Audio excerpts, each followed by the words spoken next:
Hey guys, welcome back to episode 2 of Quarantine Cooking. So happy that you joined me again. Today, you and I together are gonna make easy, chewy, delicious homemade granola bars in less than 45 minutes from start to finish. This is a perfect thing you could do at home with the kids. You can clean out the pantry. This is something you guys can all do together as a family. And what better way to waste 45 minutes than to make something chewy and delicious? I'm gonna stop chit-chatting and I think we should just get started. This is everything you're gonna need for this recipe. 2 cups of old-fashioned rolled oats that I lightly toasted in a dry saute pan for 3 to 5 minutes. This allows the oats to become lightly golden brown and the natural nutty flavor of the oats really comes out in the granola bars. 1 cup of any cereal of your choice, but I'm using Corn Flakes. You can use Cheerios, Honey Nut Cheerios, Chex, Rice Krispies, anything that you have at home. Any kind of chocolate, I'm using semi-sweet chocolate chips, lightly toasted and sliced almonds, not salted. Again, I toasted these in the same saute pan that I toasted the oats for about 3 minutes until they were golden brown. I'm also using coconut because I love coconut. So this is unsweetened coconut flakes that I got from Trader Joe's. Again, I toasted it in the same skillet that I toasted everything else. I toasted them all separately, and once they were done, I put them in their each bowls, and then I toasted the next. This just allows the coconut to, honestly, this sounds silly, but it tastes more coconutty, if that's not really a word, but it makes sense. The texture of the coconut goes from being a little bit chewy to crispy. It makes it so much better. And I'm also using dried fruit. This was a dried fruit medley that I got from Trader Joe's. I think there is raisins, cranberries, I think there's dried blueberries in here too, and cherries, any combination you like. And this is all gonna be the dry mixture of our granola bars. For the wet and the glue that's gonna hold everything together, you're gonna need light brown sugar, honey, or any other kind of sweetener. You can use agave, you can use maple syrup, but I love honey, so I decided to use honey. And then any extracts. I'm using almond extract and vanilla extract just because I like the combination of both. Again, if you don't have almonds, you don't have to. I'm gonna use a teaspoon of vanilla and a half a teaspoon of almond extract. I'm also using 4 tablespoons or a 1/4 cup of unsalted butter, and I'm going to show you guys the mixture on the stove that's going to act as the glue. It's going to be the brown sugar, the honey, and the unsalted butter, and that, once it comes to a boil, is going to bind all of this together. Also, because we add salt to sweet things, we're going to be adding a pinch of kosher salt. And what are we going to put the granola bars in? A prepared and greased 9x9 or 8x8 pan. I sprayed the bottom with our nonstick cooking spray, and I lined it with just a sheet of parchment. And as you can see, I left little tabs up on the side that are a little bit higher than the pan. This is gonna make it easier for us to just plop them out when they're done. So now that you know what all of the ingredients are, let's get cooking. So in my small sauce pot, I have melting away 1/3 cup of light brown sugar, 1/4 cup or 4 tablespoons of unsalted butter, and 1/4 cup of the honey. And as you can see, when everything starts to melt down and come together, it kind of looks like a caramel. This is a very important stage of the granola bar process because this is going to act like the glue. Without this mixture kind of coming to a soft boil, none of your ingredients are going to stick together, and you're going to have delicious granola, but they're not going to be able to be cuttable and make your granola bars. So I have this over medium-high heat. You just want to constantly stir to make sure the sugar doesn't burn. And this is coming together pretty quickly. Once the butter is fully melted, I am going to add in my extracts, which it looks like it's time. I'm gonna add a half a teaspoon of almond extract. And be careful when you're adding some extracts because it will bubble up a little bit. And a teaspoon of vanilla. Perfect. Now, just gonna stir this together, and you can see like it's really getting nice and bubbly, which is what we want. And I'm gonna leave this alone for maybe about 60 seconds, not even. You really want this to happen. As you can see, like the bubbles are forming on top.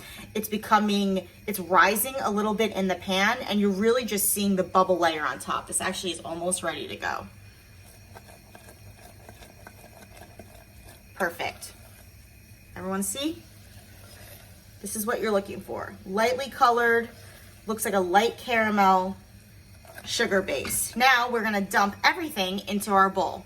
Before I dump the hot sugar mixture in, I'm going to add, this is really, you can eyeball it. I like chocolate chips. I'm probably gonna add a third to half a cup of chocolate chips, about a third of the cup of the nuts. I have the recipe with the exact measurements that I used up on my story, and I'm also posted in YouTube. Oops. Oh my gosh, get it together, Allison. I'm also gonna put in a nice big handful of the toasted coconut and the dried fruit. If you don't like any of the ingredients that I'm using, don't use them. It's really that simple. Also, a pinch of salt.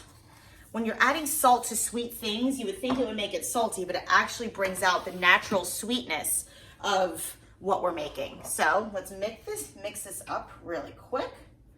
Make sure everything is incorporated, because once you add the hot sugar mixture, you kind of have to act fast. It's okay if the chocolate chips start to melt. It's actually preferred. This is gonna kind of make more of a glue. And then we're gonna also add some chocolate chips on top before we put them in the fridge. Perfect. Okay, let's dump in our sugar mixture. Be careful. Scoop it out. I wanna get every last drop. If you let the sugar cook too much on the stove, this will create like a hard candy, and you'll be rushing your kids to the dentist because they're not gonna be able to bite into them. You just want now, you want everything to be incorporated and coated in that honey sugar butter mixture. Oh my God, it smells so good. And as you can see, my chocolate is starting to melt, and that's completely fine. Perfect, a couple more mixes around. I'm gonna pull up my prepared baking pan. I'm gonna show you guys a little bit of a trick. I'm gonna take my hands and I'm gonna spray them with a little bit of this nonstick cooking spray. That way, when I dump this out, be careful, it's a little warm. When I dump this out, I can press it into the baking sheet without it being completely stuck all on my hands. This is like a little bit of a trick. Otherwise, because everything is so sticky, the honey is sticky and the butter makes it sticky, you're just gonna have a little bit of a mess. So I'm gonna press everything down. Oh my gosh, they're almost done. That's it. That was the hardest part. You really wanna compact it down. Don't worry about breaking up the coconut or breaking up the cornflakes. That's completely fine. They're gonna get kind of mashed together anyway. You want this mixture to be about 1 inch thick. This looks so good. Let me center this up for you guys. Okay, everything is compacted in. And last but not least, before I put this in the fridge, I am going to add a couple more chocolate chips on top, because why not?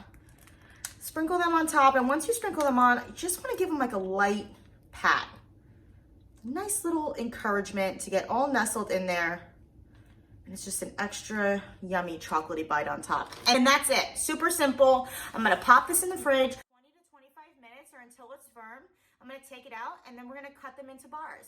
Well, the batch that we just made is setting up in the fridge. I obviously made the batch yesterday. I had to test them first. And I'm storing them in these Tupperware containers.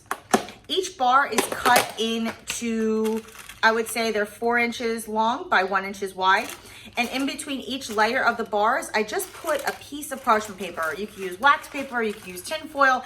This is just so they don't stick together. And I would say that these bars will last about a week on your countertop if they make it that long, because I live by myself and I've already plowed through 3. So I know in a house that has hungry people, these won't last as long as that.